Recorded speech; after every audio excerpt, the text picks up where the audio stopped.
Iran युद्ध, जब एक देश का फैसला पूरी दुनिया को भुगतना पड़ता है। ये घटना है 1966 की, जब जे विलियम फुलब्राइट अमेरिकी सीनेट में खड़े होकर एक गंभीर विषय पर देते हैं भाषण। और उस भाषण का जो शीर्षक होता है वो होता है बलवान का घमंड, और सब्जेक्ट होता है वियतनाम वार। उन्होंने कहा था, जब कोई राष्ट्र खुद को नैतिक रूप से श्रेष्ठ समझने लगता है तो दुनिया को अपनी सोच के अनुसार ढालने की कोशिश करता है, और यहीं से विनाश की शुरुआत होती है।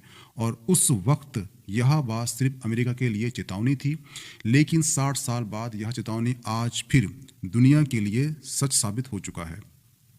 आज फिर से एक महान शक्ति यानी कि अमेरिका एक और युद्ध में उलझ चुका है, और उसके सामने इस बार वियतनाम ने ईरान है। वियतनाम में अमेरिका ने एक बड़ी गलती की थी। उसने वहाँ की जो जनता की जो राष्ट्रीय भावना को कमतर आंका था।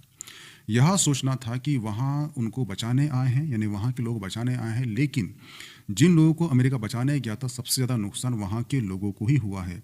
लेकिन इस बार जो है इसके सामने ईरान है। ईरान युद्ध सिर्फ दो देशों के बीच में संघर्ष नहीं रह गया है, क्योंकि इस युद्ध के कारण तेल की कीमत जो है आसमान छू रही है, वैश्विक व्यापार प्रभावी हो रहा है, समुद्री मार्ग असुरक्षित हो गए हैं, और आम आदमी चाहे वह एशिया का हो, यूरोप का हो या फिर अफ्रीका का हो, वो महंगाई अस्थिरता का बोझ उठा रहा है।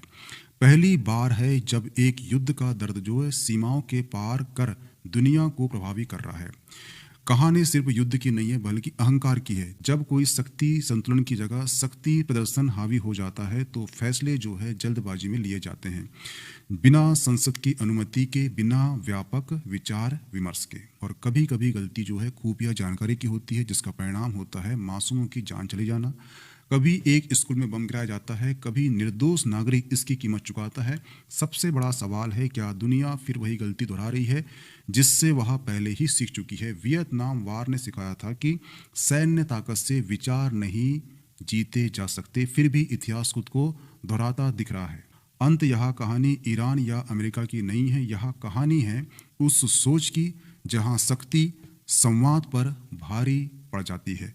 और जब ऐसा होता है तो युद्ध सिर्फ सीमाओं पर नहीं लड़ा जाता, उसका असर हर घर, हर बाजार, हर देश तक पहुंच जाता है।